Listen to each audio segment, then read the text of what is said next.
أعوذ بالله من الشيطان الرجيم بسم الله الرحمن الرحيم ألا إن أولياء الله لا خوف عليهم ولا هم يحزنون صدق الله العظيم إن الله وملائكته يصلون على النبي يا أيها الذين آمنوا صلوا عليه وسلموا تسليما محبت سے پڑھیے گا الصلاۃ والسلام علیک یا سیدی یا رسول اللہ یا حبیب اللہ الصلاۃ والسلام علیک یا سیدی یا رسول اللہ وعلى آلك وأصحابك يا حبيب الله الصلاة والسلام عليك يا رحمة للعالمين وعلى آلك وأصحابك يا خاتم النبيين يا شفيع المذنبين يا راحة العاشقين يا جدي حسن والحسين يا جدي حسن والحسين يا جدي حسن والحسين. سامعین محترم، آج کی محفل ماشاءاللہ سے بڑی بابرکت محفل ہے، کیونکہ آج انشاءاللہ تعالی ہم ذکر کریں گے حضرت امام جعفر صادق رضی اللہ تعالی عنہ کا، جو کہ حضرت امام محمد باقر رضی اللہ تعالی عنہ کے بیٹے ہیں، اور حضرت امام محمد باقر جن کے بیٹے ہیں حضرت امام زین العابدین رضی اللہ تعالی عنہ کے، اور آپ بیٹے ہیں حضرت امام حسین پاک رضی اللہ تعالیٰ عنہ، اور وہ بیٹے ہیں حضرت مولا علی شیر خدا رضی اللہ تعالیٰ عنہ کی. تو آج ہم حضور صلی اللہ علیہ وسلم کی اہل بیت میں سے ایک بڑے ہی پیارے ولی کامل کیا انشاءاللہ تعالیٰ ذکر کریں گے. آپ کا نام جیسے میں نے بھی بیان فرمایا، اور آپ کا ماشاءاللہ سے میں نے جو بھی آپ کا شجرہ نسب بھی جو بیان کیا کہ آپ مولا علی پاک کی ماشاءاللہ سے اولاد ہیں، حضرت امام زین العابدین کے پوتے اور حضرت امام محمد باقر کے ماشاءاللہ سے بیٹے ہیں. اچھا، ایک بڑی پیاری سی بات ہے جو آپ کے حوالے سے کی جاتی ہے کہ آپ کی جو والدہ ہیں، آپ والدہ کی طرف سے حضرت ابوبکر صدیق رضی اللہ تعالیٰ عنہ کی اولاد میں سے، کہ آپ کی جو والدہ ہیں ام فروہ بنت قاسم بن محمد بن ابوبکر صدیق رضی اللہ تعالیٰ عنہ. تو حضرت جو ہے آپ کی والدہ وہ حضرت ابوبکر صدیق رضی اللہ تعالیٰ عنہ کی اولاد میں سے ہیں، اور حضرت آپ کے جو والد ہیں وہ مولا علی شیر خدا رضی اللہ تعالیٰ عنہ کی اولاد میں سے ہیں. فرمایا مجھے حضرت ابوبکر صدیق رضی اللہ تعالیٰ عنہ نے دوبارہ جنم دیا، کیونکہ آپ ماشاءاللہ سے بہت زیادہ سچائی سے کام لیتے تھے. کوئی بھی مشکل وقت بھی آ جائے کچھ بھی تو آپ سچ پر ڈٹے رہتے تھے، تو اسی لیے سے آپ کو صادق کے لقب سے آپ مشہور ہوئے اور آپ کو پکارنا شروع کیا. آپ کا جو ماشاءاللہ سے ولادت ہے ربیع الاول کے مہینے میں مدینہ پاک پہ ہوئی، اور آپ کا وصال بھی جو ہے وہ بھی مدینہ پاک پہ رجب المرجب کے مہینے میں ہی ہوا. حضرت امام جعفر صادق رحمۃ اللہ علیہ کے ساتھ ایک بڑا ظلم ہوا جو کہ بہت سے لوگوں نے کیا، کہ ان کی تعلیمات کو چھوڑ کر، ان کی تعلیمات اور سیرت و کردار کا مطالعہ چھوڑ کے صرف ہم لوگوں نے کیا کیا کہ رجب میں جناب حضرت امام جعفر صادق کے صرف کنڈوں تک بات محدود کر دی، کہ بس ان کا ختم پاک دلوانا ہے، کنڈے دلوانے ہیں، اس میں کھیر بنا کے بانٹ دو، بس جی امام کا فیض ہو جائے گا. بس جی ایسے ہی ہے جیسے ہمارے میں سے لوگ جو ہیں اکثر لوگ 11ویں شریف کا ختم مناتے ہیں، تو پورا مہینہ کچھ نہیں کرنا، نماز کی پابندی نہیں کرنی، درود و سلام کی، رزق حلال کی پابندی نہیں کرنی، اپنی زبان سے اور غیبت اور چغلی اور جھوٹ بھی بولنا، سب کچھ کرنا، اور جی جناب بس مہینے کی 11 تاریخ کو ذوالوسفہ کا ختم دلوا دیں گے تو ہم بخشے جائیں گے. نو ڈاؤٹ کہ اللہ والوں کی ساتھ محبت جو ہے وہ آپ کی شفاعت کا باعث بن سکتی ہے، لیکن اللہ والے بھی تو یہ فرماتے ہیں نا کہ بھئی ساتھ ساتھ عمل بھی کرنا ضروری ہے، کہ اللہ والے جو ہیں اللہ والے ہیں نا، تو انہوں نے اللہ کا ذکر ہی کرنا ہے، تو اللہ کی قرآن اس کی تعلیمات کو ہی تو وہ عام کرتے ہیں. کہ کیا ہے کہ آمنوا وعملوا الصالحات، کہ ایمان ضروری ہے، اس کے ساتھ عمل کرنا بھی بہت زیادہ ضروری ہے۔ جب تک عمل نہیں ہوگا تو معاملات حل نہیں ہوں گے۔ اسی طرح اکثر لوگ یہ حضرت حضور مولا علی شیر خدا کا بس وظیفہ پڑھ لیتے ہیں، آپ کے نام کا، یا علی مشکل کشا شیر خدا علی، یہ پڑھ لیتے ہیں، سناد علی پڑھ لیتے ہیں، لیکن جب ہم ان کو دیکھتے ہیں نماز کے حوالے سے یا قرآن پاک پر عمل کرنے کے حوالے سے یا قرآن کی تعلیم حاصل کرنے سے، وہ بہت کوسوں دور ہوتے ہیں۔ سامعین محترم، یقین کریں کہ یہ وہ ہستیاں ہیں جن کو اللہ تعالیٰ نے ظاہری علوم سے بھی نوازا اور ان کو باطنی علوم سے بھی بہت ڈھیروں ڈھیر ان کو نوازا ہے۔ میں ایک چھوٹی سی حکایت آپ کے سامنے پیش کروں گا تو اس سے آپ اندازہ کر سکتے ہیں کہ حضرت امام جعفر صادق رحمۃ اللہ علیہ اور جو اہل بیت اطہار ہیں، اللہ تعالیٰ ان کو کتنا علم عطا فرماتا ہے۔ یہ توبہ نعوذ باللہ، کچھ لوگ تو امام اور وجہ سے لگاتے ہیں، لیکن ہم اہل سنت جماعت ہم امام اس لیے کہتے ہیں کہ آپ ولایت کے بہت بڑے مقام پر فائز ہیں۔ امام اسے کہا جاتا ہے جو سب سے بڑے مقام پر فائز ہو ولایت کے، اس کو امام کہا جاتا ہے۔ تو ہم اس لیے آپ کو امام مانتے ہیں کہ اللہ تعالیٰ نے آپ کو ولایت کے درجوں میں اعلیٰ درجہ نوازا، نا اللہ تعالیٰ نے ان کو عطا فرمایا۔ تو بے شمار علوم کا جس سے کہتے ہیں نا خزینے جو ہیں وہ اللہ تعالیٰ نے اس خزانوں سے آپ کے سینوں کو بھرا ہوا تھا۔ آپ کے بیٹے حضرت امام موسیٰ کاظم اور ان کے بیٹے آگے حضرت امام علی رضا جو ہے نا وہ ارشاد فرماتے ہیں کہ اللہ تعالیٰ نے ہمیں ہمارے علوم غابر و مربوز ہیں جنہیں ہم سینوں میں پوشیدہ رکھتے تھے اور وہ کانوں تک پہنچا دیتے ہیں، اور پھر ہمارے پاس جعفر احمد، جعفر ابیض اور مصحف فاطمہ بھی ہے۔ یہ کون بیان کر رہا ہے؟ حضرت امام جعفر صادق رحمۃ اللہ علیہ کے جو پوتے ہیں نا وہ بیان کر رہے ہیں اپنی کتاب میں، اور وہ کیا بیان کر رہے ہیں کہ مولا حضور علیہ الصلوۃ والسلام نے جو باطن کا علم کیسے مولا علی پاک کو عطا فرمایا، مولا علی پاک نے وہی باطن کا علم، یہ وہ علم ہے جو سینہ بسینہ چلتا ہے، جو ظاہری طور پہ کتابوں میں نہیں لکھا جاتا۔ جیسے دیکھیں نا حضور علیہ الصلوۃ والسلام نے اپنے اصحاب جو تھے نا صحابی رسول صلی اللہ علیہ وسلم، کچھ کو ظاہری علم سے نوازا اور کچھ ایسے تھے جن کو باطن کے علوم سے نوازا۔ حضور علیہ السلام کے دور اقدس میں بھی ایسے صحابہ تھے کہ جب وہ اٹھتے تھے نا تو حضور نے پوچھا تمہاری صبح کیسے ہوئی؟ حاضر ہوئے نا جب حضور کی بارگاہ میں، حضور آقا کریم علیہ السلام کی بارگاہ میں، تو عرض کیا یا رسول اللہ جب میں صبح اٹھا تو میں نے جنت میں باتیں کرتے ہوئے لوگوں کی آوازیں بھی سنی، جہنم میں جو لوگ چیخ و پکار کر رہے ہیں میں نے ان کی آوازیں بھی سنی، تو وہ آسمان میں جو فرشتے بات کر رہے ہوتے تھے وہ ان کی آواز بھی اپنے کانوں سے سماعت کرتے تھے کہ حضور صلی اللہ علیہ وسلم نے ان کو باطن کا بھی ایسا علم عطا فرمایا تھا۔ اب یہ ذرا غور سے سنیے گا کہ لیکن علوم اچھا جعفر و جامعہ دونوں میں دو علم عطا فرمائے۔ اب جعفر کی آگے میں نے جو ابھی اقسام بیان کی، اور جامعہ کیا ہے؟ جامعہ وہ ہے کہ جس میں وہ تمام اشیاء پائی جاتی ہیں جن سے لوگوں کو، عام لوگوں کو واسطہ رہتا ہے، عام پبلک کو، مجھے آپ کو، ہم سب کو جو ظاہری احکامات ہے قرآن پاک کے وہ اس سے مجھ سے آپ کو، ہم سب کو ظاہری طور پہ واسطہ رہتا ہے، جسے ہم علم شریعت بھی کہتے ہیں۔ اب علم طریقت اور باطنی علم کیا ہے جس کو بعد میں ہم معرفت اور پھر حقیقت کا بھی نام دیتے ہیں۔ فرمایا کہ غابر وہ علم ہے جس کی روشنی میں تمام آنے والے حالات سے آگاہی ہو جاتی ہے، کہ جب وہ حضور علیہ السلام کا یہ غابر والا علم جو ہے یہ اس کو پڑھتے ہیں تو کیا ہوتا ہے؟ جب اس کی طرف رجوع کرتے ہیں تو اللہ تعالیٰ جو آنے والی چیزیں ہیں، باتیں، وہ بھی اللہ تعالیٰ ان کے اوپر کھول دیتے ہیں کہ آگے کیا ہوگا۔ آگے کافی اس کتاب میں ماشاءاللہ سے ایسے واقعات موجود ہیں کہ امام جعفر صادق رحمۃ اللہ علیہ کی بارگاہ میں کچھ لوگ حاضر ہوئے اور انہوں نے جو معاملات اپنے بیان فرمائے، اور آپ نے فرمایا کہ میں تو یہ دیکھ رہا ہوں کہ تمہارے معاملات صحیح ہو جائیں گے، تمہارے معاملات ایسے ہو جائیں گے، اور ایگزیکٹلی ویسا ہی ہوا جیسے آپ نے پیشن گوئی فرمائی۔ اسی طرح اور مصبور وہ علم ہے جس کی روشنی میں گزرے ہوئے، مطلب ماضی کے واقعات کو اللہ تعالیٰ نے آپ کے اوپر کھول دیا۔ یہ نبی پاک صلی اللہ علیہ وسلم کے ساتھ ایسے معاملات ہوئے کہ ماضی کے معاملات بھی آپ نے اصحاب جو آئے تو ان کے معاملات آپ نے بیان فرمائے نا۔ اکثر ہم احادیث میں پڑھتے ہیں کہ حضور نے فرمایا کوئی آتا تھا نا، بھئی میں بیان کروں یا تم بیان کرو گے؟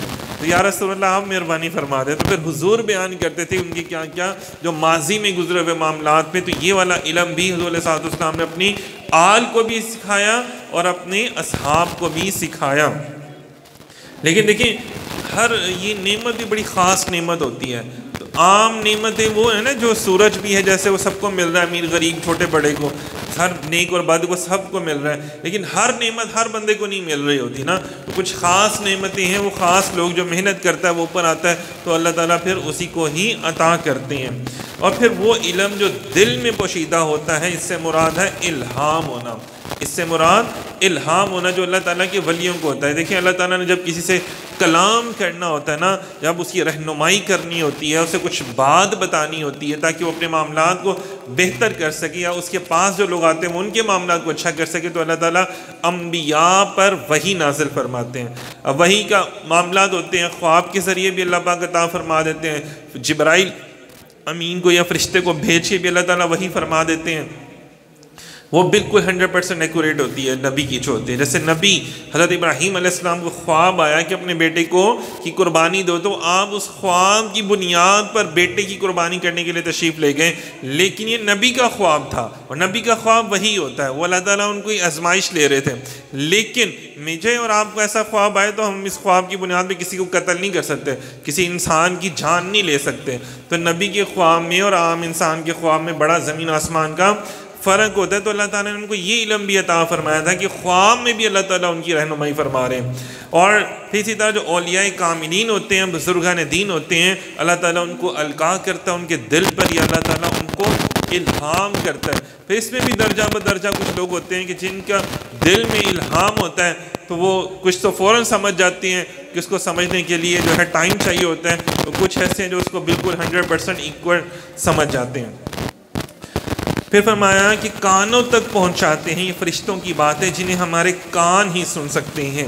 مطلب صرف فرشتوں کی باتیں اور میں اور آپ نہیں سن سکتے، ہمارے دائیں بائیں فرشتے موجود ہوتے ہیں.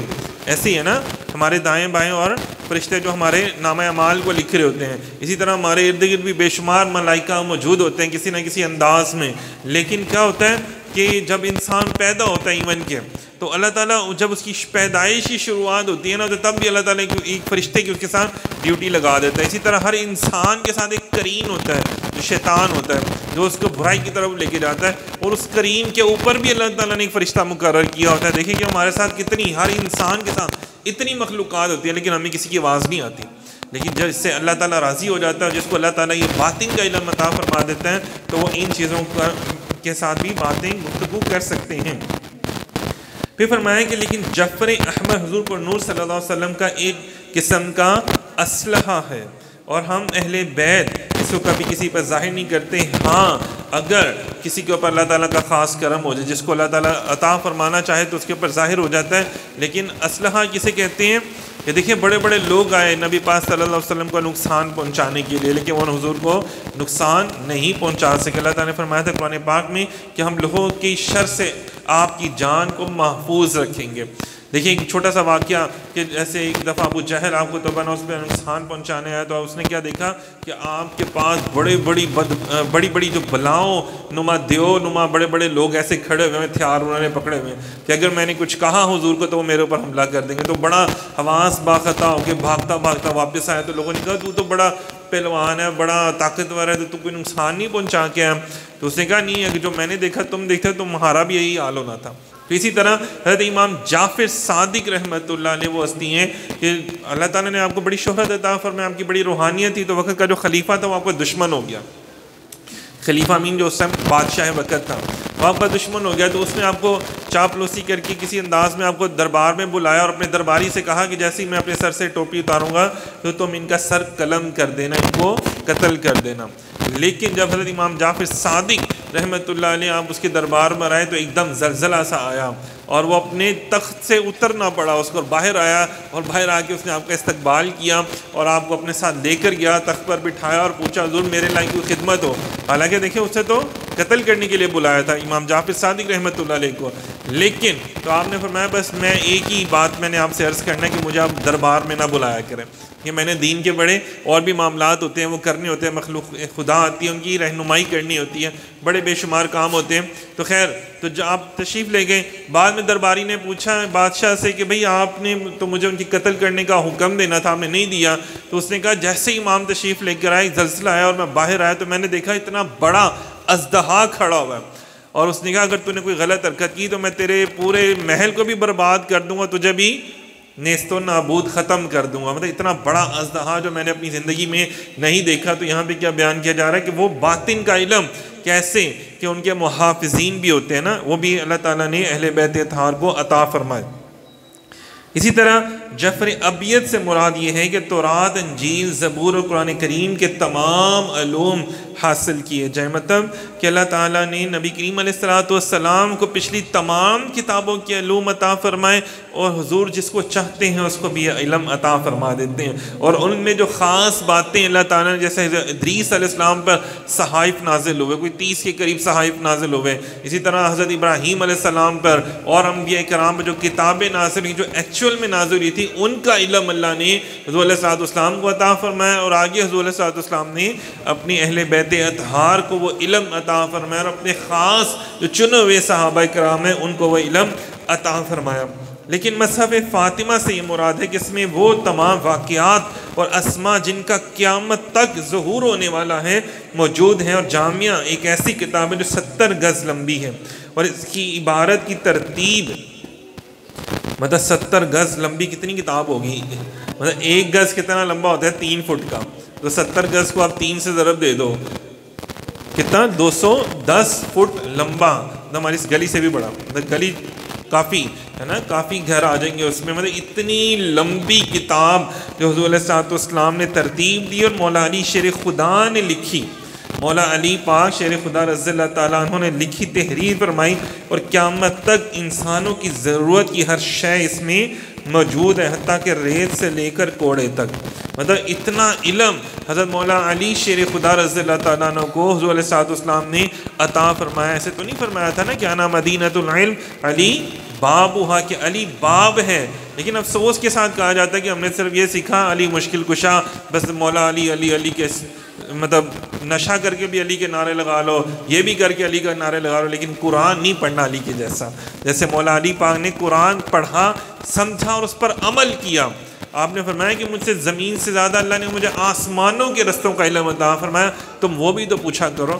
تو خیر یہ والا علم حضرت امام حسن امام حسین پاک میں کنورٹ ہوا, پھر ان کے آگے چلا امام زین العابدین کو عطا ہوا, پھر امام محمد باقر رضی اللہ تعالیٰ عنہ کو عطا ہوا, اور پھر حضرت امام جعفر صادق رضی اللہ تعالیٰ عنہ کو عطا ہوا. کہ اسی علم کی بنیاد پہ دیکھیں نا, اس دور میں اگر کسی طبیب سے کوئی مسئلہ حل نہیں ہو رہا ہوتا تھا نا, تو لوگ کہتے تھے یار حضور کی رسول اللہ صلی اللہ علیہ وسلم کے بیٹے کے پاس چلے جاؤ. وہ کون ہے؟ حضرت امام جعفر صادق رحمۃ اللہ علیہ. اور آپ فوراً سے پہلے اس کا حل بتا دیا کرتے تھے. اگر کوئی علمی سائنسی حوالے سے کوئی مسئلہ حل نہیں ہو رہا ہوتا تھا, تو آپ کا دیکھیں آستانہ تھا نا, ایک خانقاہ تھی. تو دیکھیں کہ خانقاہ کا جو بزرگوں نے تصور بتایا وہ یہ تھا کہ وہاں سے علم کے سمندر عطا ہوتے ہیں, وہاں سے علم کی خیرات بانٹی جاتی ہے. اور آج ہم لوگ جاتے ہیں صرف یہی مقصد لے کے جاتے ہیں کہ پیر صاحب دم کر دو, بس ساڑھے کام ہونے چاہیے نا, صحیح ہے نا, ساڑھا تی پتر ہو جائے, ساڑھا کاروبار ہو یہ. مطلب آج تک میں نے نہیں دیکھا کہ کبھی کسی نے آ کے یہ کہا کہ ہمیں علم کا خزانہ ملے, ہمیں وہ علم و دانش کے وہ حکمت کے موتی ہمیں بھی عطا ہو, وہ قرآن کا ظاہری علم, وہ قرآن کا باطن علم ہمیں بھی عطا ہو, تاکہ ہماری بھی اصلاح ہو اور ہم بھی کسی کی اصلاح کرنے کے قابل بن جائیں. لیکن ہم ایسے کرتے نہیں, ہم کہتے ہیں بس جی کنڈوں کا ختم دلانا ہے. پیر صاحب یہ بتائیں اچھا چھٹی کس دن آ رہی ہے, کنڈے کا ختم کس دن آ رہا ہے, بس سانو کھان سے غرض ہے, کھانا ہی ہے, بس کھا کھا کے ہمارے دماغ بھی موٹے ہو چکے ہوئے ہیں. ایسے ہی ہے نا, بوٹیاں, بس بوٹیاں ڈھونڈتے ہر ایک جگہ میں نا, بریانی چ بوٹیاں نہیں ہے, یہ چاہ نہیں ہے, یہ چ وہ نہیں ہے. جہاں پہ بھی محفلوں میں بھی جاتے ہیں, ہمارا یہ بن چکا ہوا نا ایک مزاج اتنا غلط بن چکا ہوا. اسی لیے ہم ہر وقت پریشانیوں میں گھرے رہتے ہیں, مشکلوں میں گھرے رہتے ہیں. لیکن اگر ہم علم کی بات میں آئیں, علم آئے گا تو عمل آئے گا. تو بزرگوں سے کبھی قرآن کی باتیں سنیں گے تو پھر پتہ چلے گا نا کہ خانقاہوں میں یہ علم عطا ہوتا ہے, خانقاہوں میں. لیکن آج ہمارے لوگوں نے اس کو صرف ایک عملیات کا ڈیرا بنا دے, دم درود کا ڈیرا بنا دیا ہوگا. تو یہ دم درود والا ڈیرا نہیں ہوتا, بلکہ یہ قرآن کا علم جاری کرنے والا یہ آستانہ ہوتا ہے. یہ جو خانقاہ ہوتی ہے قرآن کا علم جاری کرنے والا. یہ حضور علیہ السلام نے جو اپنے صحابہ کا, اپنے اہل بیت کا تزکیہ کیا, یہ تزکیہ کرنے والے ادارے ہوتے ہیں باقاعدہ, یہ روحانی ادارے ہوتے ہیں جس کو خانقاہ کہا جاتا ہے یا آستانہ کہا جاتا ہے. اور یہ دیکھیں, یہ حضرت امام جعفر صادق رحمۃ اللہ علیہ، مطلب اتنے علوم ان کو حاصل ہیں کہ لوگ فقہ کا علم حاصل کرنے بھی، قانون دان بننے کے لیے بھی، اسلامک فقہ، اسلامک قانون سیکھنے کے لیے بھی ان کے پاس جا رہے ہیں۔ امام اعظم امام ابو حنیفہ رحمۃ اللہ علیہ جیسی اتنی بڑی ہستی بھی ان کے شاگرد ہیں۔ اگر دیکھا جائے تو آپ قرآن کا کیا آپ سے کہتے ہیں، جو قرآن میں قانون بیان کی گئے ہیں، فقہ بیان کی گئے، وہ آپ سے سیکھ رہے ہیں۔ تو دوسری طرف دیکھا جائے حضرت سفیان ثوری رحمۃ اللہ علیہ، حضرت داؤد طائی رحمۃ اللہ علیہ جیسے بڑی بڑی جو کیسے کہتے ہیں نا بڑے بڑے ولی کامل بھی آپ کے شاگرد ہیں، جو آپ کی نگاہ سے ولی کامل بنے۔ مطلب آپ ایک طرف اگر ظاہری شریعت کا علم سکھا رہے ہیں تو دوسری طرف آپ باطن کا ولایت کا علم بھی لوگوں کو عطا کر رہے ہیں۔ جیسے آج کل کہتے ہیں نا کہ جی مولویاں دی نہیں بنتی صوفیاں دے نال، تو صوفیوں کی مولویوں سے نہیں بنتی ہے، تو ایک ہی بندہ لوگوں کو مولوی بھی بنا رہا ہے، صوفی بھی بنا رہا ہے۔ یہ کتنی بڑی بات ہے۔ کون؟ امام جعفر صادق، ایک ہی پیر ہے، اسی پیر کے بعد لوگ آ کے مولوی بھی بن رہے ہیں اور صوفی بھی بن رہے ہیں۔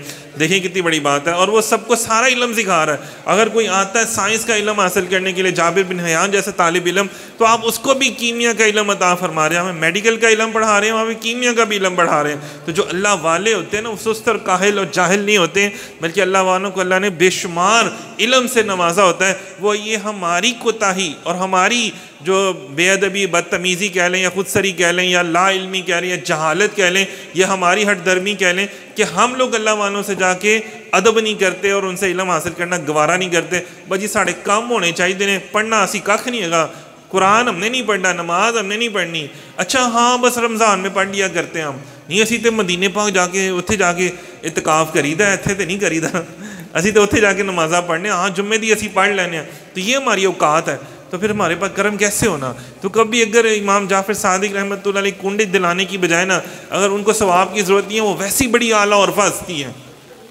ان کو ہمارے میرے آپ کے سورہ فاتحہ پڑھ کے ثواب پیش کرنے کی ان کو کچھ ضرورت نہیں ہے۔ ان کے اوپر ویسے ہی، وہ تو ویسے ہی دیکھیں نا دفن کہاں پہ ہے، اندازہ کریں مدینہ پاک میں، اور اوپر سے جنت البقیع میں، اور وہ خود کتنی بڑی اعلیٰ اور ہستی ہیں۔ ان کو ضرورت نہیں ہے، ضرورت اس عمر کی ہے، اور ان کی روح کو بھی خوشی ہم سے تب ملے گی جب ہم ان کی تعلیمات پر عمل پیرا ہوں گے۔ آپ اندازہ کریں کہ جب ان کی عمر کا آخری حصہ ہے نا، تو انہوں نے نا دروازہ بند کر کے وہ الگ سے ہو کے بیٹھ گئے، انہوں نے لوگوں سے ملنا چھوڑ دیا کرتوتوں کی وجہ سے نا۔ ہماری سب کی کرتوتیں ہی ایسی ہوتی ہیں، خراب سی کرتوتیں ہماری، ڈونگے بونگے تو ہے نا لوگ، اس دور میں بھی تھے، اس دور میں بھی ڈونگے لوگ تھے نا، بونگے قسم کے لوگ تھے، بدتمیز قسم کے لوگ تھے۔ یہ میں دکھ سے کہہ رہا ہوں کہ کیسے اتنے بڑے ولی کامل انہوں نے بیان کرنا چھوڑ دیا، لوگوں سے ملنا چھوڑ دیا۔ تو ایک بڑے بزرگ تھے حضرت سفیان ثوری رحمۃ اللہ علیہ، وہ صوفی بھی تھے، کلندر بھی تھے، بڑی